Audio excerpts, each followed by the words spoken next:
বাংলাদেশে আশ্রয় নেয়ার ৯ বছর পূর্ণ হওয়ায় সমাবেশ করছে রোহিঙ্গারা।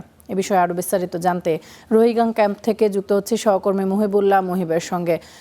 মুহিব, রোহিঙ্গারা সমাবেশ কখন শুরু করেছে, তারা সমাবেশ থেকে কি দাবি করছে?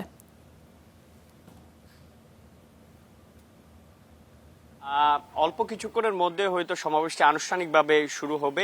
এটি 9:30টার কিছুক্ষণ পরেই শুরু হবার কথা রয়েছে। তামান্না, মূলত 2017 সালের পর থেকে রোহিঙ্গারা কিন্তু 25শে আগস্টকে তারা গণহত্যা দিবস অর্থাৎ রোহিঙ্গা গণহত্যা দিবস হিসেবে বাংলাদেশে যারা আশ্রয় নিয়েছে তারা পালন করে আসছে। তারা এই 25শে আগস্ট আসা মাত্রই তারা নানা কর্মসূচির মধ্য দিয়ে এই দিনটিকে তারা পালন করে থাকে। তার মধ্যে অন্যতম হচ্ছে তারা একটি মহাসমাবেশ করে থাকে।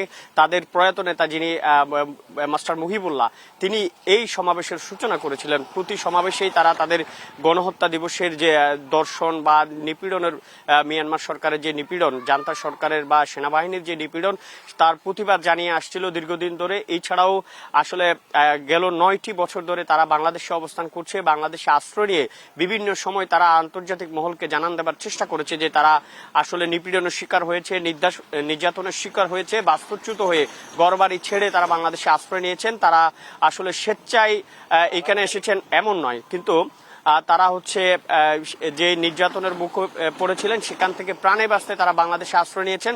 সেই দাবিতে তারা এখানে এসেছেন এবং রোহিঙ্গা প্রত্যাবাসন অর্থাৎ তাদেরকে স্বদেশে ফেরানোর যে উদ্যোগ, সেটিকে তারা আরো জোরালোভাবে আন্তর্জাতিক মহলের কাছে তুলে ধরার জন্য এই মহাসমাবেশটি করে থাকেন। সেখানে তাদের যে রোহিঙ্গা প্রতিনিধিরা রয়েছেন, রোহিঙ্গা নেতারা রয়েছেন, বিশেষ করে যেই সিভিল সোসাইটির নেতারা রয়েছেন, তারা কিন্তু সেখানে বক্তব্য রাখবেন এবং লাখো রোহিঙ্গা ইতিমধ্যেই সমাবেশ স্থলে এসছে।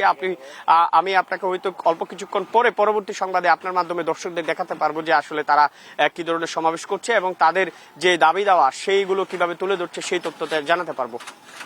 মুহিব, ধন্যবাদ আপনাকে আমাদের সঙ্গে যুক্ত হবার জন্য।